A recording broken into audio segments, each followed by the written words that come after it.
Students, last class में हम लोग बात किए थे एसिड बेस एंड सॉल्ट्स में कि एसिड और बेस बेसिकली क्या है।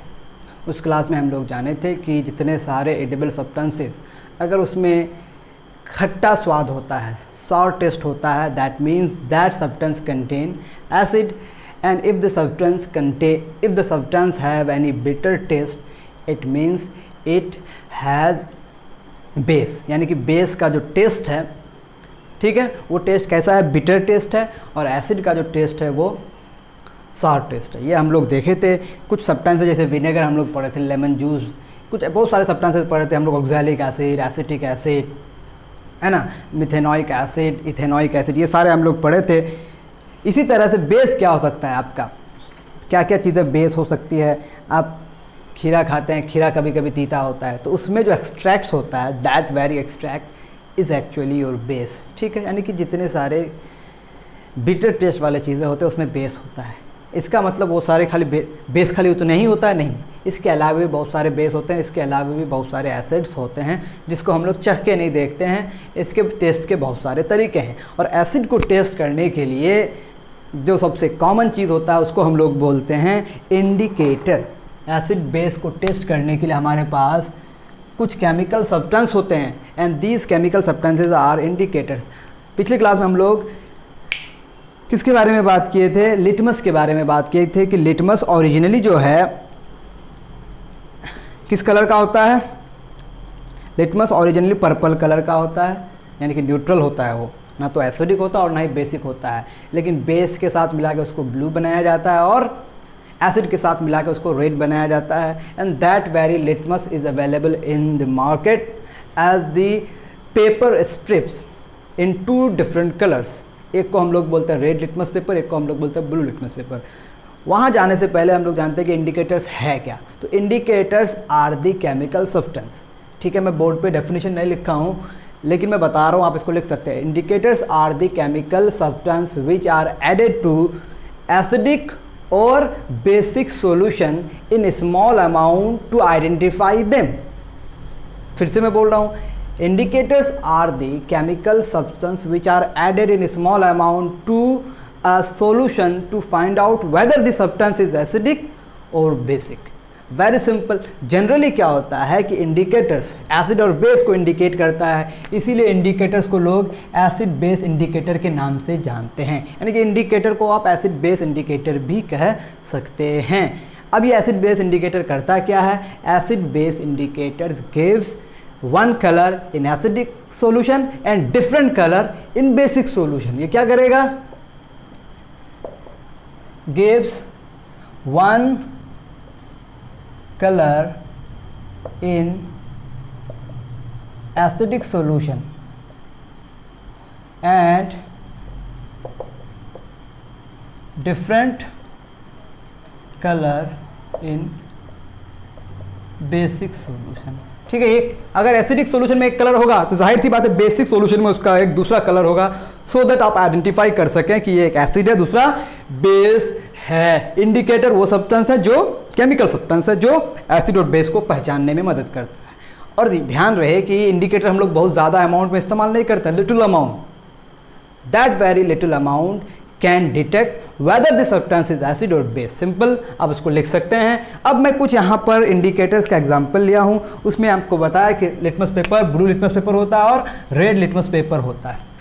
ब्लू लिटमस पेपर को अगर आप एसिडिक सॉल्यूशन में डालेंगे, if you have a solution that is acidic, for example आप सल्फ्यूरिक एसिड का एक सॉल्यूशन बना ली, ठीक है, उसमें ब्लू लिटमस पेपर को जो ही डालेंगे तो वो आपका रेड कलर में कन्वर्ट हो जाएगा, दैट मीन्स वो एसिड है। अगर आप बेसिक सॉल्यूशन में ब्लू लिटमस पेपर को डालेंगे बेसिक सॉल्यूशन में, तो कोई कलर में चेंज नहीं आएगा, ठीक है, बात समझ में आ रही है। बेसिक सॉल्यूशन में कोई कलर चेंज नहीं होगा, लेकिन एसिडिक सॉल्यूशन में वो रेड में कन्वर्ट हो जाएगा। जनरली क्या होता है, कैसे जांच की जाती है, आपके पास लिटमस पेपर होता है, लिटमस पेपर पर एसिड या बेस का ड्रॉप डाला जाता है। ऐसा नहीं कि डुबाते, डुबाने से भी होगा, लेकिन उस तरह से जांच नहीं की जाती है। लैबोरेटरी में आपका क्या किया जाता है, आपका पेपर स्ट्रिप लिया जाता है, या तो पेपर स्ट्रिप को हल्का सा डुबाया जाता है या फिर उस पर एसिड और बेस के सॉल्यूशन का ड्रॉप वाइज उसमें डाला जाता है और कलर डिटेक्ट किया जाता है। इस तरह के डिटेक्शन को स्ट्रेंथ पता करने के लिए जो किया जाता है इसको हम लोग बोलते हैं टाइट्रेशन। ठीक है, ये एसिड बेस टाइट्रेशन होता है। जैसा कि आप जानते हैं कि जो acidic red litmus blue litmus paper है ये एक बेसिक सॉल्यूशन है। कैसा सॉल्यूशन है? बेसिक सॉल्यूशन है। क्यों? क्योंकि आपका ओरिजिनली लिटमस पर्पल कलर का होता है विच इज न्यूट्रल। लिटमस जो ओरिजिनली है ये न्यूट्रल है, मतलब नाइदर एसिडिक नॉर बेसिक। इसको ब्लू बनाया जाता है किसके साथ रिएक्ट करा के?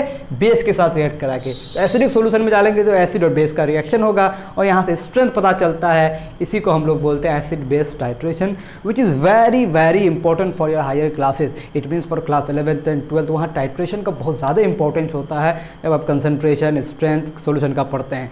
अभी हम लोग यही बात रखते हैं, आगे बढ़ते हैं। उसी तरह से रेड लिटमस पेपर को आप एसिडिक सॉल्यूशन में डालेंगे तो कलर चेंज नहीं होगा, लेकिन बेसिक में डालेंगे तो ब्लू में कन्वर्ट हो जाएगा। ध्यान रहे, blue litmus paper, red litmus paper, these are the acidic and basic solution. Blue litmus paper is a basic solution and red litmus paper is a acidic solution. अभी तो सॉल्यूशन नहीं है ये, हालांकि उसका डाई बना के हम लोग सुखा लिए और पेपर स्ट्रिप पर डाई कर दिए हैं। अब एक दूसरा हमारे पास इंपॉर्टेंट, बहुत ही इंपॉर्टेंट, इसको एज अ डाई भी इस्तेमाल करते हैं but it is also use as indicator, that is methyl orange. Originally इसका कलर क्या? ऑरेंज नाम ही है, मिथाइल ऑरेंज। इसको एसिडिक सॉल्यूशन में डालेंगे तो ये रेड में कन्वर्ट हो जाएगा, बेसिक सॉल्यूशन में डालेंगे तो येलो में कन्वर्ट हो जाएगा। क्योंकि एसिड और बेस में डिफरेंट डिफरेंट कलर देता है, इसलिए बहुत ही इंपॉर्टेंट है। फेनोल्फथेलिन जो कलरलेस होता है, फेनोल्फथेलिन, ठीक है, फेनोल्फथेलिन का नाम तो आपने सुना ही होगा। ये एसिडिक सॉल्यूशन में अपने कलर में कोई चेंज नहीं लाता, यानी कि कलरलेस रहता है, यानी कि एसिडिक और न्यूट्रल मीडियम में ये कोई कलर नहीं दिखाता है। जो ही इसको बेसिक सॉल्यूशन में डालेंगे ये पिंक हो जाएगा एंड सो ऑन। टर्मरिक के बारे में आप जानते ही हैं कि रेडिश ब्राउन हो जाता है अगर आप कपड़ा धोते हैं। टर्मरिक है ना, हल्दी वगैरह, खाना वाना खाते हैं, सब्जी वगैरह में हल्दी डाला जाता है, वो अगर आपके कपड़े में लग जाता है तो आप जब धोते हैं साबुन लगाने के साथ साथ ही वो रेडिश हो जाता है या फिर ब्राउन, डीप ब्राउन हो जाता है। क्यों ऐसा होता है? क्योंकि वो आपका जो आपका जो ये है क्या नाम है, हल्दी है, वो आपका बेस के साथ रिएक्ट करता है। तो बेसिक सॉल्यूशन में वो रेडिश हो जाता है, लेकिन एसिडिक सॉल्यूशन में अपना कलर को मेंटेन रखता है। आप सबको पता है कि टर्मरिक येलो कलर का होता है, ठीक है, येलो रहता है। इसको आप क्या लिख सकते हैं? देखो, red litmus paper, no change in colour का मतलब क्या है? वो रेड ही रहता है। नो चेंज इन कलर का मतलब यहाँ क्या रहता है? ब्लू ही रहता है। यहाँ पर आप क्या लिख सकते हैं? नो चेंज इन कलर लिख सकते हैं टर्मरिक जूस के लिए, ठीक है, क्योंकि यहाँ पर हम लोग टर्मरिक जूस में कलर नाम, यहाँ नाम कलर में पता चलता है ब्लू है या रेड है, लेकिन यहाँ नाम में पता नहीं चलता है, इसलिए हम लोग यहाँ येलो लिखे हैं।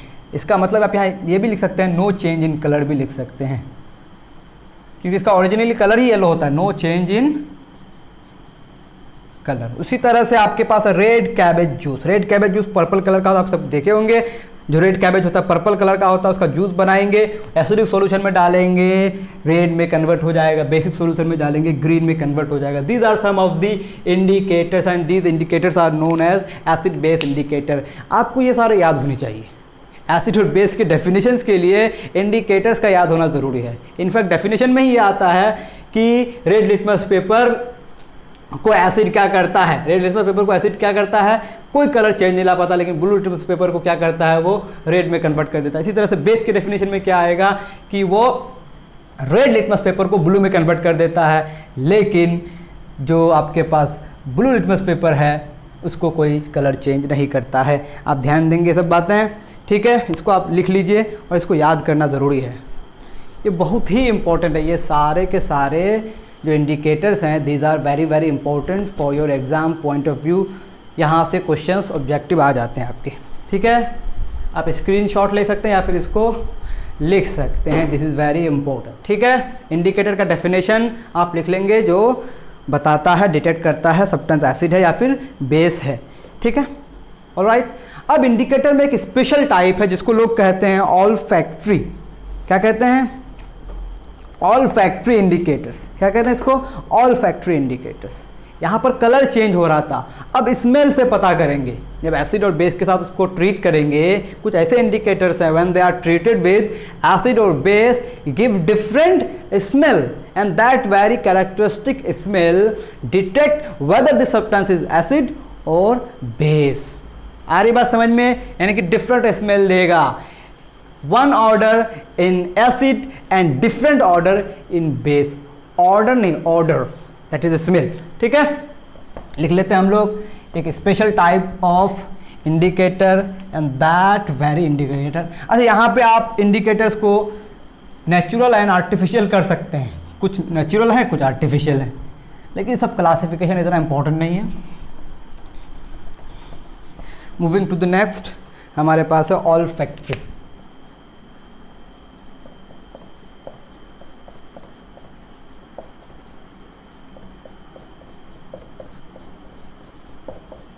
इंडिकेटर्स। ऑल्फैक्टरी इंडिकेटर्स क्या है? गिव्स दीज इंडिकेटर्स, ये भी एसिड बेस इंडिकेटर ही है क्योंकि एसिड और बेस को बताता है। These indicators gives one odour in acidic solution and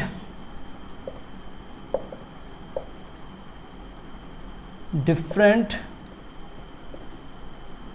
order in basic solution। ठीक है, एग्जाम्पल इसमें क्या क्या है? इसमें है वैनिला एक्सट्रैक्ट। वैनिला एक्सट्रैक्ट आप जानते हैं ये स्वीट स्मेल होता है। इसका स्मेल जो होता है इट हैज़ स्वीट स्मेल। इसको वैनिला फ्लेवर आप जो जानते हैं उसको पता होगा कि इसका स्मेल कहता है, इट हैज़ स्वीट स्मेल। अब इसको यूज़ कैसे करते हैं? जब आप इसको एसिडिक सॉल्यूशन में डालते हैं, ठीक है, ये अपने स्मेल को रिटेन करता है, यानी कि it has its sweet smell retained in its acidic solution. यानी कि जब आप इसको एसिडिक सॉल्यूशन में डालेंगे, एसिडिक सॉल्यूशन में, ठीक है, क्या करता है? Retains it's what smell? Sweet characteristic smell. ठीक है, लेकिन जो ही इसको बेसिक मीडियम में डालते हैं, बेसिक सॉल्यूशन में डालेंगे, ठीक है, जो उसका स्वीट स्मेल है, कैरेक्टरिस्टिक स्मेल, उसको आप लिख सकते हैं characteristic smell. Sweet smell is the characteristic smell of vanilla extract. It means the characteristic smell destroys. ठीक है, बेसिक सॉल्यूशन में वो डिस्ट्रॉय हो जाता है, मतलब जो इसका कैरेक्टरिस्टिक स्मेल होता है वो ख़त्म हो जाता है, एसिडिक सॉल्यूशन में वो रिटेन कर लेता है। सिर्फ एसिडिक में नहीं, ये न्यूट्रल सॉल्यूशन में भी यही बात होगी। इनफैक्ट न्यूट्रल और एसिडिक वो रिटेन करता है। इसी तरह से एक और एग्जांपल है, इसको हम लोग बोलते हैं ओनियन ऑर्डर्ड क्लोथ स्ट्रिप्स। आपको क्या करना है? जो ओनियन का एक्सट्रैक्ट निकालना, उसको कपड़े के ऊपर उसको डाई कर देना है। ठीक है, अब एक कपड़ा लेंगे, उसमें ओनियन का एक्सट्रैक्ट निकालेंगे, उसके कपड़े के ऊपर डाल देंगे। अब उसमें एसिड या बेस का सॉल्यूशन उसके साथ मिक्स करेंगे। अब जब उसको एसिडिक सॉल्यूशन में लेके जाएंगे, उस पहली बात जानते हैं कि उसका स्मेल कैसा होता है। जो आपका ऑनियन ऑर्डर्ड क्लोथ, इसको ऑनियन सिंपली लिख सकते हैं, लेकिन इसका इस्तेमाल कैसे किया जाता है वो लिखा गया है। Onion ordered cloth strips, onion ordered cloth strips. ठीक है, इसका कैरेक्टरिस्टिक स्मेल कैसा है? कैसा है? Ammoniacal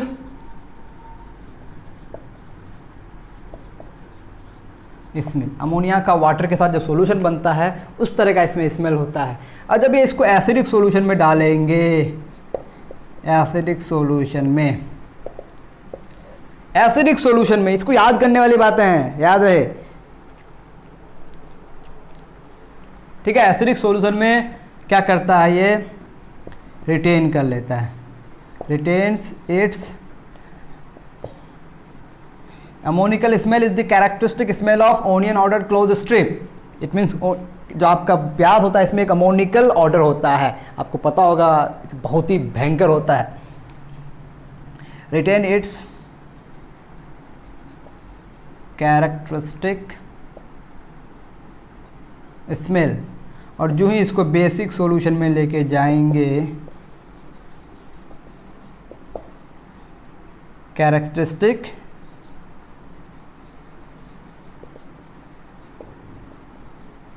smell destroys. So these are the olfactory indicators that gives you different order in different solution, that means acidic and basic solution. आपको याद रहेगी बात, वेरी सिंपल। एक हो गया वनीला एक्सट्रैक्ट्स, एक हो गया ऑनियन ऑर्डर्ड क्लोरोसिप। If you find more examples in your book you can note it down.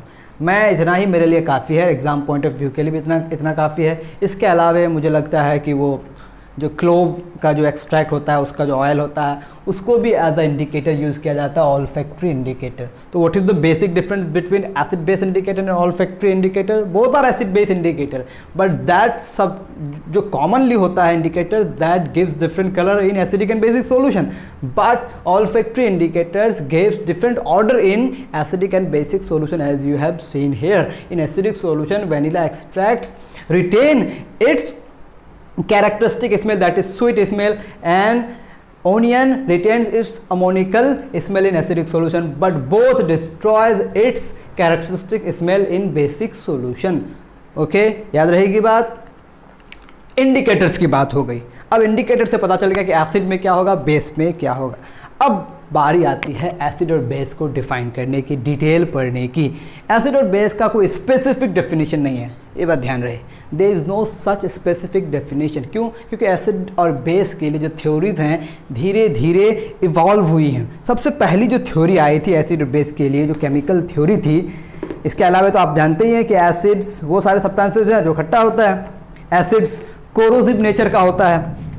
सबसे पहला जो एसिड की थ्योरी आई थी, that very theory was given by Arrhenius. उससे पहले भी एक थ्योरी आई थी, लेकिन जो एक सही थ्योरी आई थी सबसे पहले वो आर्हेनियस द्वारा आई थी 1984 में एसिड और बेस के लिए।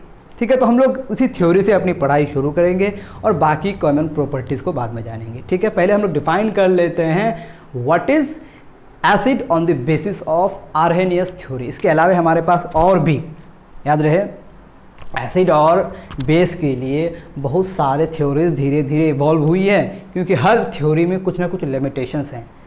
ठीक है, इस सिलेबस में, क्लास 10 के सिलेबस में, we are not going to deal with those theories, those evolutions. We are just going to deal with very simple theory, that is Arrhenius theory. In fact हमारे किताब में मेंशन भी नहीं किया गया कि आर्हेनियस ने दिया है। थ्योरी बता दी गई है, बट बताया नहीं गया कि आर्हेनियस ने दिया है। रेफरेंस बुक में आप देख सकते हैं। ठीक है, तो हम लोग आर्हेनियस को मेंशन करते हुए पढ़ेंगे, और जब हम लोग केमिकल बॉन्डिंग पढ़ लेंगे, ठीक है, आफ्टर दैट हम लोग समझ सकते हैं बाकी थ्योरीज को। अभी हम लोग इस थ्योरी को आसानी से समझ सकते हैं। ठीक है, एक आइडिया आप लोग को होगा कि जितने सारे एसिड्स होते हैं उसमें हाइड्रोजन होता है ना? होता है कि नहीं? तो हाइड्रोजन होता है, तो यहीं से पूरी कहानी शुरू होती है। अब क्या करेगा एसिड और बेस? तो हम लोग टॉपिक आज का होगा हमारा Arrhenius theory of acid and bases.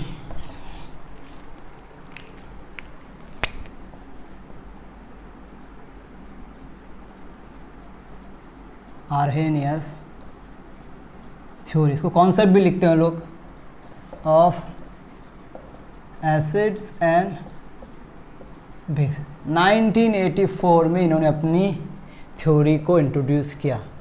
What is this theory all about? तो आर्हेनियस थ्योरी के अकॉर्डिंग एसिड्स क्या होते हैं और बेसिस क्या होते हैं। ठीक है, एसिड्स और बेसिस क्या होते हैं। आर्हेनियस थ्योरी के अकॉर्डिंग एसिड्स और बेसिस वही सब्सटेंसेस होंगे जो वाटर सॉल्युबल होंगे। आर्हेनियस थ्योरी के अकॉर्डिंग एसिड्स और बेसिस दोनों के दोनों क्या होंगे? ये भी वाटर सॉल्युबल होंगे, क्योंकि इसका डेफिनेशन ही वाटर में दिया गया है। वाटर सॉल्युबल और बेसिस भी क्या होंगे? Water soluble. This is the key feature of Arrhenius theory कि both acids and bases must be water soluble according to Arrhenius साहब। ठीक है, अब दूसरी बात क्या है? एसिड्स क्या करेगा, जब वाटर सॉल्युबल होगा मतलब एक सॉल्यूशन बनेगा। अब इस सॉल्यूशन में एसिड्स क्या करेगा, हाइड्रोजन आयन देगा। आ रही बात समझ में? एसिड जो है, एसिड्स गिव H+ आयन। अब ये H+ आयन एक्चुअली होता नहीं है, अभी हम लोग इतना लिख के आगे बढ़ेंगे। इन इट्स एक्वस सॉल्यूशन, ठीक है, यानी कि acids are the chemical substances that give H+ ion in their aqueous solution. Sorry, AQUEOUS, aqueous solution. What is aqueous solution? The solution where water is acting as the solvent, जहाँ पर water solvent हो उसको हम लोग बोलते हैं aqueous solution। आ रही बात समझ में? फॉर एग्जाम्पल आपके पास कोई एसिड है जिसका नाम है HX, H होगा, ठीक है, जो ही इसको आप किस में डालेंगे, वाटर में डालेंगे। बेसिकली वाटर के साथ रिएक्शन हो रहा है, या आपका कोई एसिड है, वाटर में इसको डिजोल्व किए, ये क्या देगा आपको, H+ आयन देगा वाटर में, AQ प्लस आपका X- आयन देगा। आ रही बात समझ में कि एसिड्स को बेसिकली क्या होना पड़ेगा, इलेक्ट्रोलाइट होना पड़ेगा। वैसे स्ट्रॉन्ग और वीक वो अलग बात है, लेकिन इलेक्ट्रोलाइट होना पड़ेगा। इलेक्ट्रोलाइट क्या होता है, जो डिसोशिएट होता है, जो अपने सॉल्यूशन में आयंस में डिसोशिएट होता है उसको बोलते हैं इलेक्ट्रोलाइट। वाटर सॉल्युबल होगा, इलेक्ट्रोलाइट होगा, क्यों, क्योंकि वो H+ आयन देगा। आ रही बात समझ में? बेसेस भी वाटर सॉल्युबल होंगे, लेकिन बेस क्या करेगा, bases are the chemical substance. हम इतना नहीं लिख रहे हैं, मैं सिंपल लिख रहा हूँ, bases give OH- ion, this is called hydroxide ion, ठीक है, this the name of this ion is hydroxide ion. Okay, in its नहीं होगा यहाँ पर, देयर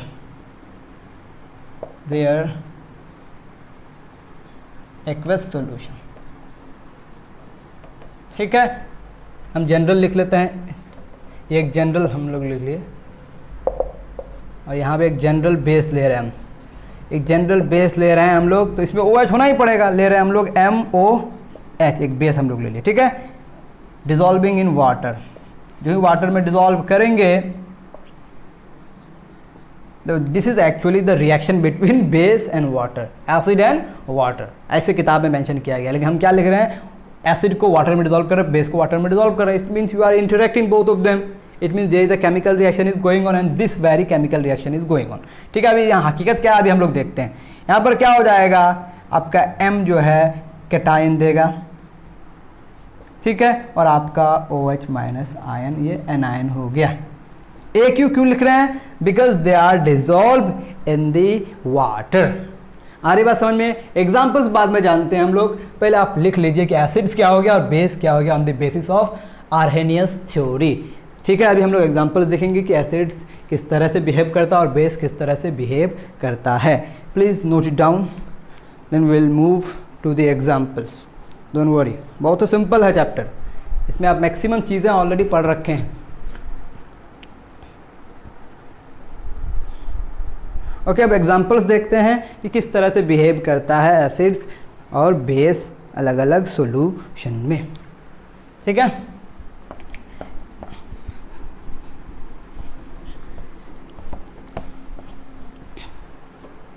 एसिड्स देखते हैं, ठीक है।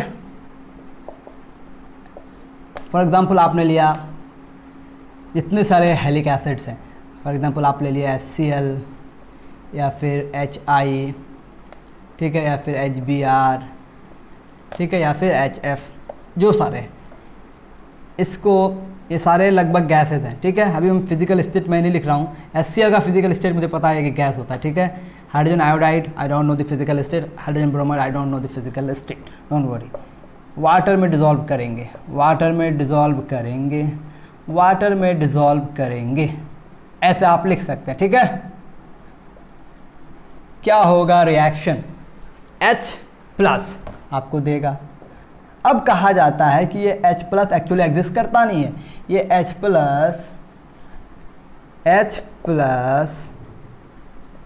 Does not exist in water freely, ठीक है, इट इमीडिएटली रिएक्ट्स, ये बहुत इंपॉर्टेंट बात है, with water molecule to form one of the important term hydronium ion. ठीक है, मेरे ख्याल से इंक चला गया इसका।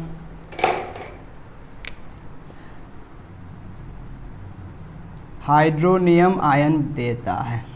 अब यह हाइड्रोनियम आयन होता है H3O+। ठीक है, H+ does not exist in water freely. It immediately reacts with water molecule to form hydronium ion। क्या होता है, H+ जो ही फर्निश हुआ, एसिड है वाटर में डाले, H+ फर्निश हुआ, this H+ immediately reacts with H2O। अब ये रिएक्शन होता किस तरह है, केमिकल बॉन्डिंग जब पढ़ेंगे तो वहाँ देखेंगे लोन पेयर्स डोनेट करते हैं, यहाँ पर इलेक्ट्रॉन की कमी है, ये इलेक्ट्रॉन देता है। That is not the concerning point. यहाँ सिंपली देख सकते हैं कि बन जाता है ये H3O+, क्योंकि ऑक्सीजन की वैलेंसी होती है 2, अब ये 3 है, इसलिए इस पर पॉजिटिव चार्ज दिखा रहे हैं, मतलब इसके पास अब ये कमी हो गई इलेक्ट्रॉन की, इसलिए ऑक्सीजन पर पॉजिटिव चार्ज है। This is your hydronium ion. आ रही बात समझ में? तो आप instead of writing H+AQ you can write this as H3O+। ठीक है, या तो ये लिखिए या तो ये लिखिए, both are correct, nothing is wrong with this. आ रही बात समझ में? चाहे ये लिखिए चाहे ये लिखिए, ये गलत नहीं हो जाएगा, लेकिन this is more accurate. Why in water H+ does not exist freely, it immediately reacts with H2। ठीक है, ये भी वाटर में डिजॉल्व है, ये भी वाटर में डिजॉल्व है, लेकिन ये बन जाता है। और दूसरा आपका Cl-AQ हो जाएगा। ठीक है, इसी तरह से आप डू नॉट राइट H+, आप क्या लिख सकते हैं, आप H3O+, AQ+ I-, iodide ion हो गया ये। ठीक है, इसी तरह से यहाँ हो जाएगा H3O+ AQ and bromide ion.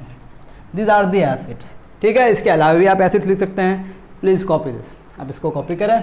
और भी हम लोग एसिड्स का एग्जाम्पल ले सकते हैं on the basis of Arrhenius theory.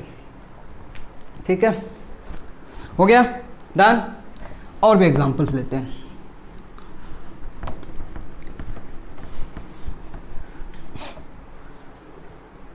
आप ले रहे हैं nitric acid, this is your nitric acid. ठीक है, आप ले रहे हैं सल्फ्यूरिक एसिड। ठीक है, आप ले रहे हैं फॉस्फोरिक एसिड। ठीक है, सबका रिएक्शन किसके साथ कराएंगे, वाटर के साथ।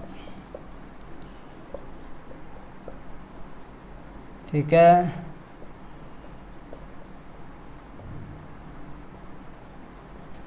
क्या देगा, ये H+ देगा, और ये H+ किससे रिएक्ट करेगा, जाहिर सी बात है वाटर मॉलिक्यूल से रिएक्ट करेगा, और आपका बन जाएगा H3O+।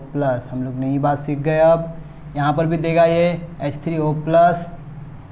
लिसन, जब आप बैलेंस करेंगे रिएक्शन को, वाइल बैलेंसिंग द रिएक्शन, इस रिएक्शन को जब आपको बैलेंस करना हो, एक्चुअली आयनिक है इसलिए बैलेंस करने की तो कोई ज़रूरत है नहीं, लेकिन जब बैलेंस करेंगे आप तो आपको H+ सिर्फ लिखना है। ठीक है, H+ देखना है कि यहाँ पर एक H+ है। अब कितना हो जाएगा, तो यहाँ 2 हो जाएगा, दिस वगैरह वगैरह, बहुत सिंपल है। दूसरा हो जाएगा यहाँ पर H3O+।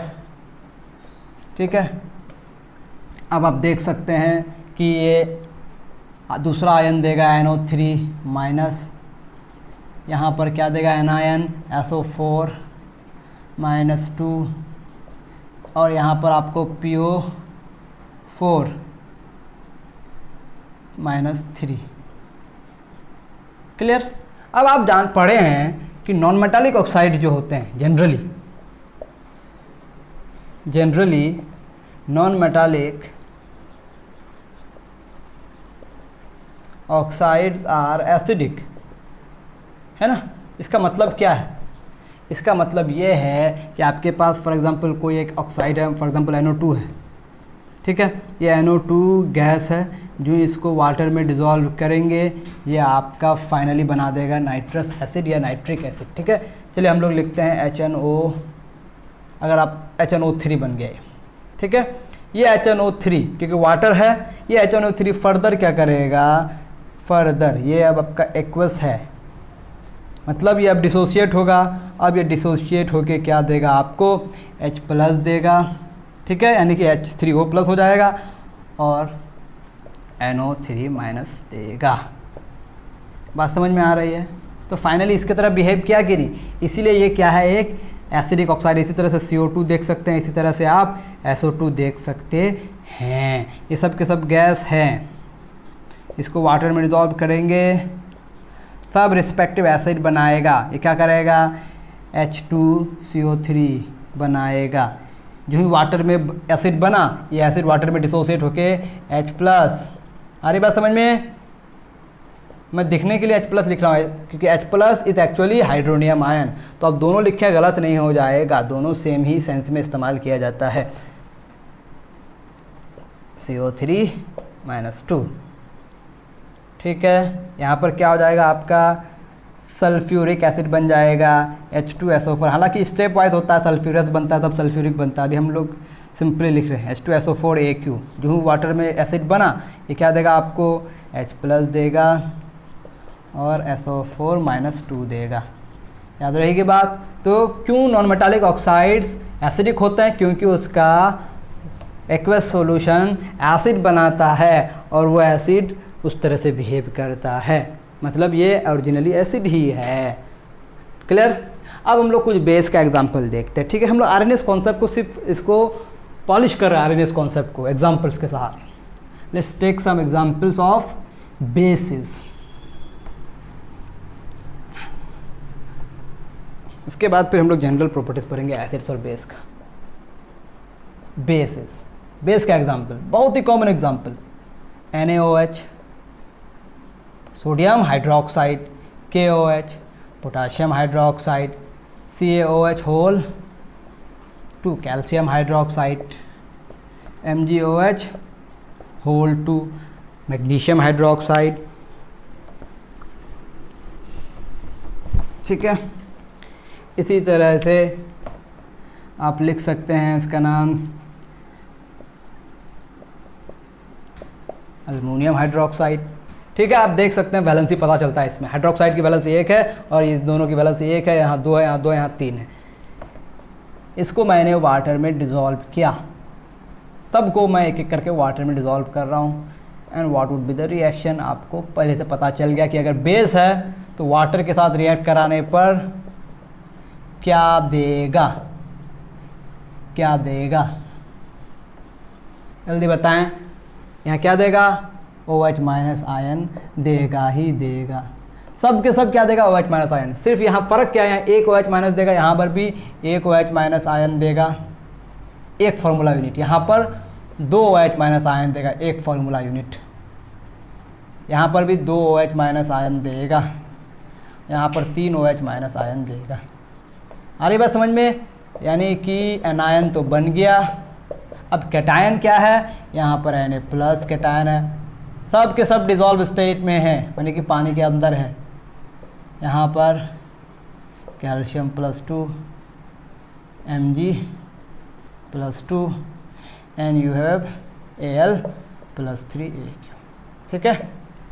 ये हो गया आपका बेस का कुछ example on the basis of Arrhenius theory. और आप पढ़े हैं metallic oxides. Metallic oxides are basic in nature,